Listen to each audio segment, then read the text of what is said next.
সুপ্রিয় শিক্ষার্থীরা, তোমরা সবাই কেমন আছো? আশা করি সবাই অনেক অনেক ভালো আছো।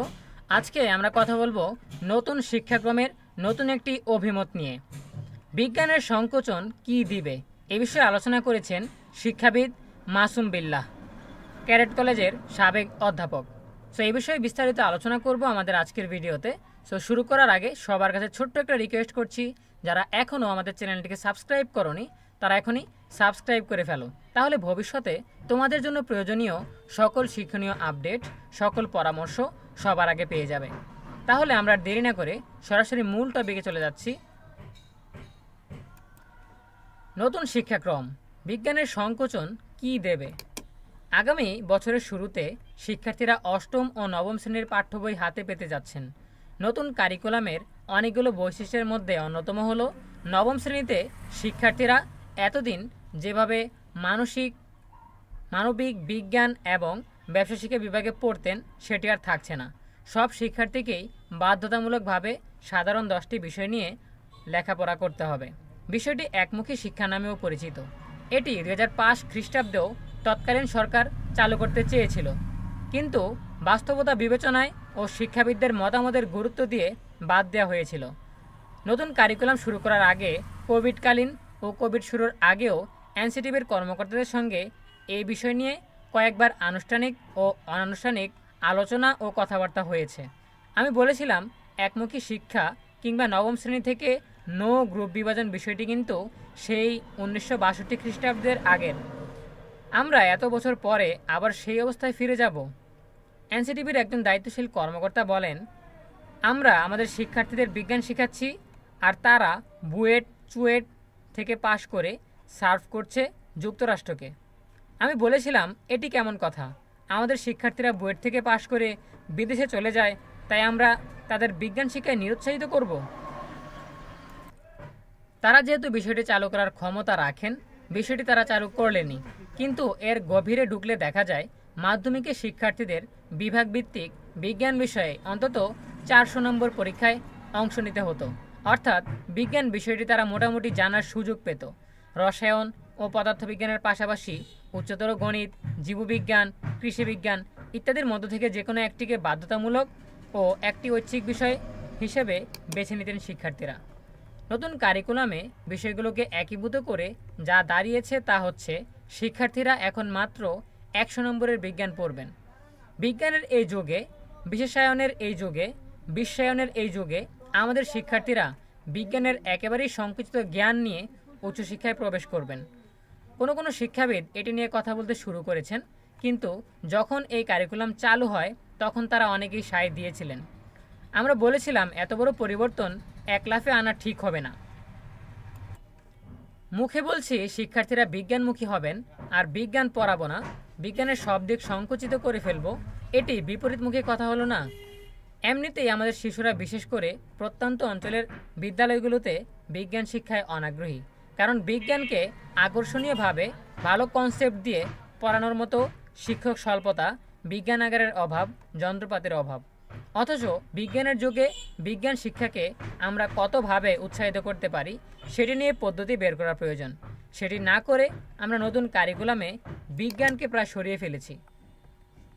বিশেষ সাধারণ শিক্ষা ক্যাডার থেকে প্রেষণে নিযুক্ত এনসিটিভির ওই কর্মকর্তা আরও বলেছিলেন, বর্তমানে যারা মানবিক বিভাগে পড়েন তারা বিজ্ঞান জানেন না, যারা বিজ্ঞানে পড়েন তারা সাহিত্য জানে না, যারা ব্যবসা শিক্ষা পড়েন তারা ইতিহাস জানেন না। এবার নতুন কারিকুলামে সবাই সব জানবেন। এটি কেমন কথা? সবাই সবটা জানবেন না, জোর করে জানানোও যাবে না। বিজ্ঞানের প্রতি যাদের আগ্রহ আছে তারা বিজ্ঞান পড়বেন, কিন্তু অনেক বিজ্ঞানের শিক্ষার্থী সাহিত্য নিজের ইচ্ছায় পড়েন। অনেক মেডিকেল কলেজের শিক্ষার্থী পড়ার চাপের মধ্যেও বাংলা সাহিত্যের বহু বই পড়ে ফেলেন। অনেক ইঞ্জিনিয়ার সাহিত্যের অনেক বই পড়েন। যাদের যেদিকে আগ্রহ আছে, যারা পড়ে ডাইজেস্ট করতে পারেন, তারা সেসব পড়বেনই। জোর করে সবাইকে সব পড়ানোর চেষ্টা অযৌক্তিক। এই কারিকুলামে আমরা যা করছি তা হচ্ছে, বিজ্ঞান পড়তে ভালোবাসবেন না বা আগ্রহ নেই বা পড়ে বুঝবেন না তাদেরও বিজ্ঞান পড়া, আর যারা বিজ্ঞান বিস্তারিতভাবে পড়তে আগ্রহী তাদের আমরা ইচ্ছে করেই দমিয়ে রাখব। বিষয়টি কেমন হলো? আমরা শুধু বলতেই পারি, আমাদের কি আর কিছু করার আছে? কিন্তু শিক্ষার্থীদের ভবিষ্যৎ বংশধরদের যেই ক্ষতিটা হচ্ছে এবং গভীর ক্ষতির সম্মুখীন হতে যাচ্ছেন তার দায়ভার কে বা কারা নেবেন?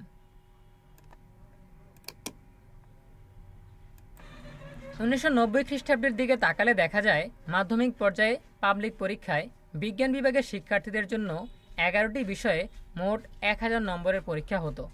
এর মধ্যে বিজ্ঞানের বিষয়গুলোর জন্য মোট নম্বর ছিল 300, যা মোট নম্বরের 30%। 2000 খ্রিস্টাব্দের এসএসসি পরীক্ষার বিষয় ছিল 11টি, নম্বর ছিল 1100। তার মধ্যে বিজ্ঞানের বিষয়গুলোর জন্য বরাদ্দকৃত নম্বর ছিল 400। ওই সময়ের মোট নম্বরের 36% ছিল বিজ্ঞানে। 2017 খ্রিস্টাব্দে মোট বিষয় ছিল 14টি, এর মধ্যে বিজ্ঞানের জন্য মোট নম্বর ছিল 400, অর্থাৎ মোট নম্বরের 31%। নতুন কারিকুলামে নবম দশম শ্রেণীতে মোট বিষয় রাখা হয়েছে 10টি। 1000 নম্বরের পরীক্ষায় বিজ্ঞানে থাকছে 100 নম্বর, যা মোট নম্বরের 10%। নতুন কারিকুলামের বাস্তবায়নে উচ্চতর পর্যায়ে বিজ্ঞান শিক্ষার্থীদের সংখ্যা আরও কমার আশঙ্কা রয়েছে। বিজ্ঞানের শিক্ষার্থীরা এতদিন ধরে নবম দশম শ্রেণীতে পৃথকভাবে তুলনামূলক বড় পরিসরে পদার্থবিজ্ঞান, রসায়ন, জীববিজ্ঞান, উচ্চতর গণিতের মতো বিষয়গুলো পড়াশোনা করতেন। মাধ্যমিকের পর যত উপরস্তরে যাবে বিজ্ঞানের শিক্ষার্থীরা অংশগ্রহণের হার তত কমে যেতে পারে। কাজেই মাধ্যমিক পর্যায়ে বিজ্ঞান শিক্ষার সুযোগ সংকোচন করার প্রভাব অনেক বেশি এবং সুদূর প্রসারী।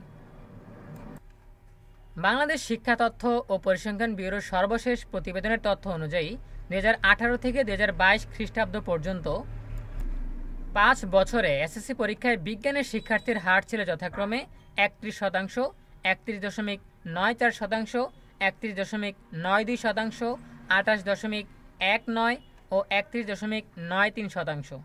উচ্চ মাধ্যমিক পর্যায়ে এই হার অনেকখানি কমে গেছে।